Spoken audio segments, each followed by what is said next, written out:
Hello बच्चों, क्या हाल चाल। अब हर रोज का दावा होगा जब VW रोजाना होगा। तो कैसे हैं आप लोग?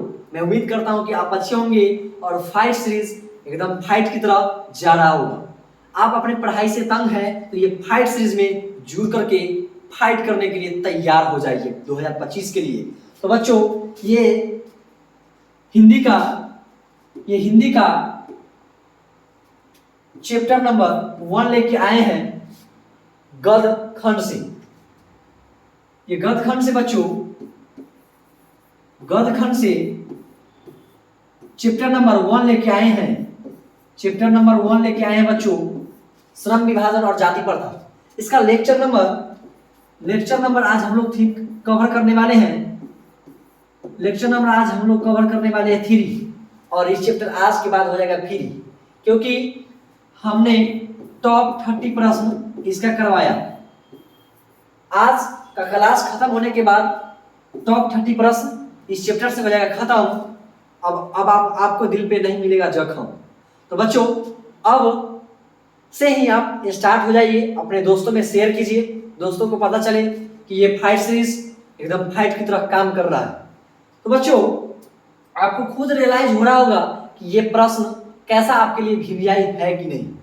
तो बिना देर किए हुए चलते हैं लेक्चर नंबर 3 पे। लेट स्टार्ट नाउ बच्चों। आइए, आपके स्क्रीन के सामने है बच्चों, अब आपके स्क्रीन के सामने है, गौर से देखिए क्या है। बाबा साहेब भीमराव अंबेडकर का जन्म किस राज्य में हुआ? आप लोग जानते होंगे कि महू मध्य प्रदेश। महू मध्य प्रदेश। तो यहाँ पर ऑप्शन नंबर है ए बिहार, ऑप्शन नंबर बी है Madhya Pradesh, option number C है बच्चों गुजरात और ऑप्शन नंबर डी है महाराष्ट्र। तो बहुत सारे बच्चे के मन में सवाल होगा कि सर यहाँ पे तो महू मध्य प्रदेश नहीं है, सिर्फ मध्य प्रदेश है। तो भी बच्चों ऑप्शन नंबर यहाँ हो जाएगा बी, महू मध्य प्रदेश नहीं है। अगर मध्य प्रदेश रहे तो ऑप्शन नंबर मारिए बी।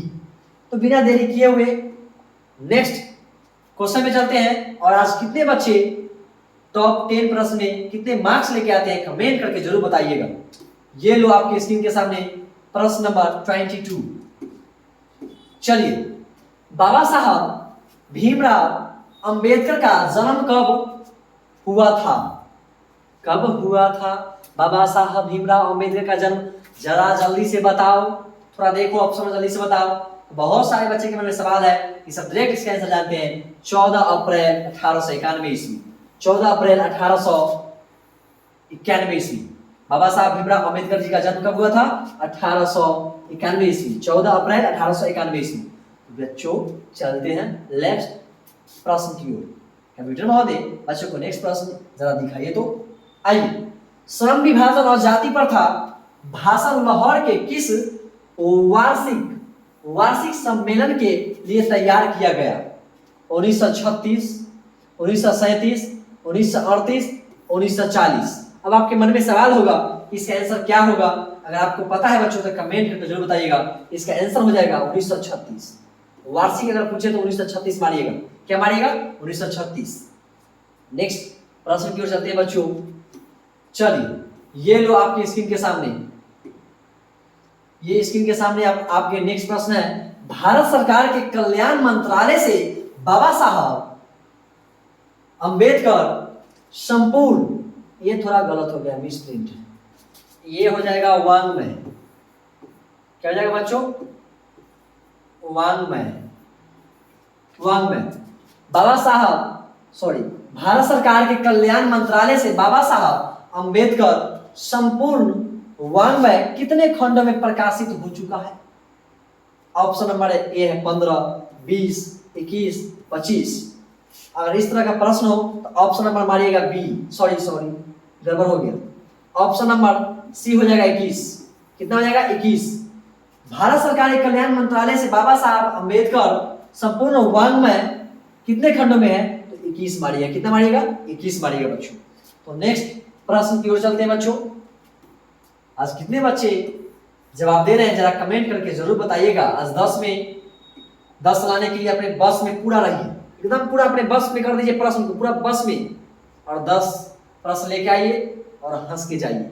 आइए, यहाँ पे अम्बेडकर होगा और छूट गया है बच्चे, थोड़ा प्रिंट करने में मिस्टेक हो जाता है। आइए, अंबेडकर ने किनको मानवीय अधिकार व सम्मान दिलाने के लिए अधिकार संघर्ष किए? डॉक्टर भीमराव अंबेडकर जी ने किसको अधिकार दिलाने के लिए इतना सारा मेहनत किए थे? आज हम उनको क्यों इतना बारे में जानते हैं? तो बच्चों, अछूतों के लिए, स्त्रियों के लिए, मजदूरों के लिए, उपयुक्त सभी। तो ये ने डॉक्टर भीमराव अंबेडकर जी ने अछूतों के लिए भी किए, स्त्रियों के लिए भी किए, मजदूरों के लिए किए, यानी उपयुक्त सभी हो जाएगा आंसर। चलिए तो नेक्स्ट प्रश्न की ओर चलते हैं। बहुत सारे बच्चे हंसते हंसते ये 10 प्रश्न का बस में जवाब कर लिए। आइए तो ये प्रश्न देखिए गौर से, क्या लिखा हुआ है। अंबेडकर के अनुसार भाईचारे का वास्तविक रूप है। अंबेडकर जी के अनुसार भाईचारे का वास्तविक रूप क्या है? आप जानते हैं कि दूध में जैसे पानी समा जाते हैं वैसे ही भाईचारे होनी चाहिए।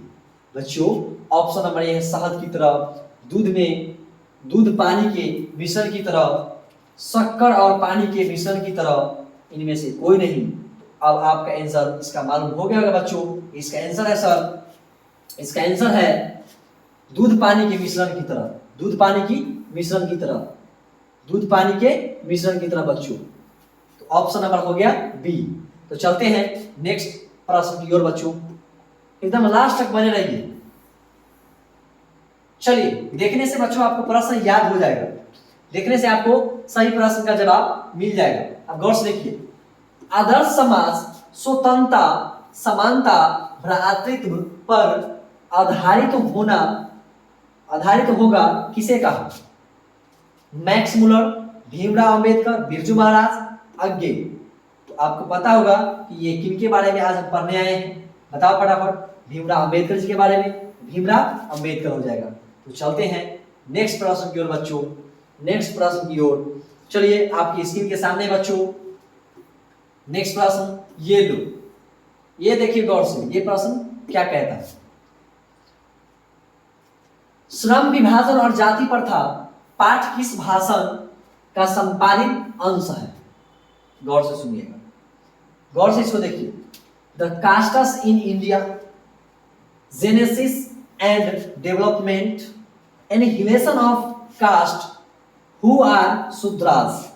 अब आपके मन में सवाल होगा कि सर इसका ये जो श्रम विभाजन और जाति प्रथा किस पाठ से लिया गया बच्चों, बताइए। तो इसका आंसर हो जाएगा annihilation of caste, annihilation of caste. क्या हो जाएगा बच्चों? Annihilation of caste. तो चलते हैं नेक्स्ट प्रश्न की ओर बच्चों।